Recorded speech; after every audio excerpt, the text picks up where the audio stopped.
Hello guys! ఈరోజు పప్పుచారు, ఉప్పు చేప అనమాట. ఈరోజు వీడియో వచ్చేసి ఫస్ట్ వచ్చేసి కందిపప్పు ఒక గ్లాసు అండ్ ఎర్ర కందిపప్పు మీకు తెలుసు కదండీ! మైసూర్ పప్పు అని అంటారు. నాకు పేరు క్లియర్‌గా తెలీదు. మేము ఎర్ర కందిపప్పు అంటాము. దాంతో పాటు ఒక అర టీ స్పూన్ అంటే నా దగ్గర మినీ స్పూన్ ఉంది కాబట్టి చిన్న స్పూన్‌తో వేస్తున్నాను. మీ దగ్గర మినీ స్పూన్ ఉంటే మినీ స్పూన్ అంతా, లేదు అంటే 1/2 అంటే హాఫ్‌లో హాఫ్ వేస్తే సరిపోతుంది మెంతులు. ఆ తరువాత టమోటా, మిర్చి, ఆనియన్‌ని కట్ చేసుకొని ఏదైతే మనము కందిపప్పు అవి ఉన్నాయో వాటిని నీట్‌గా కందిపప్పు అవి వాష్ చేసుకొని వాటిలో ఏవైతే వెజ్జీస్ మనం కట్ చేసుకున్నామో అవి తర్వాత మనము పొయ్యి మంట వెలిగించి కుక్కర్ విజిల్ పెట్టేసి పొయ్యి పైన పెట్టేద్దామండి. ఆ తర్వాత ఒక 3 విజిల్స్ వచ్చేంత వరకు కుక్ చేసుకోవాలి. దీంతో పాటు మనం చింతపండుని ఒక పెద్ద నిమ్మకాయ అంత సైజ్ అంతా చింతపండుని నానబెట్టుకోవాలండి వాటర్‌లో. కుక్ అయిపోయింది. తీసేస్తున్నాను. విజిల్ తీసేసిన తర్వాత ఇక్కడ అమ్మ విజిల్ తీసేసిన తర్వాత ఎలా అయితే చేస్తున్నారో ఎనపడం అంటారు దాన్ని. అలాగా పప్పు గుత్తితో వెనపాలండి పప్పుని. దాంట్లో కొంచెం కల్లుప్పు అంటే crystal salt and chilli powder అండి, కారం వేసుకొని ఇంకొద్దిగా సేపు వెనపాలండి. వెనిపిన తర్వాత మనం ఈ పప్పు ఉంటుంది కదండీ! వెనిపిన పప్పంతా ఆహ్, మనం ఒక గిన్నెలోకి షిఫ్ట్ చేసుకోవాలి. వేరే ప్యాన్ తీసుకొని దాంట్లో కొంచెం ఆనియన్స్ అండ్ దాంట్లో కొంచెం కొత్తిమీర అండ్ వెల్లుల్లి ఇవన్నీ వేసుకొని ఫ్రై చేసుకోవాలి తిరువాత కోసం.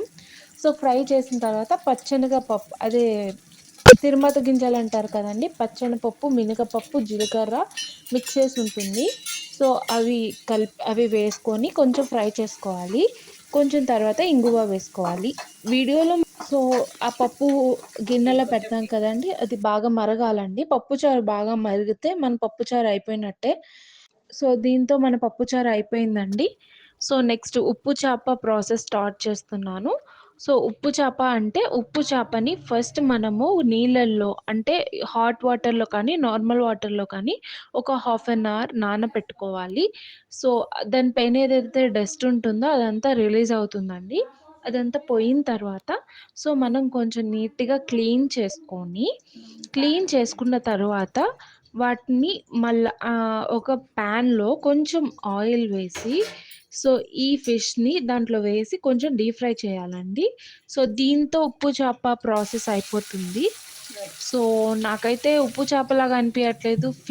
చిప్స్ లాగా అనిపిస్తున్నాయి. ఎందుకంటే అవి చాలా సన్నగా ఉన్నాయి కదండీ! నాకైతే చిప్స్ లాగే ఉన్నాయి. టేస్ట్ కూడా చాలా బావుంది.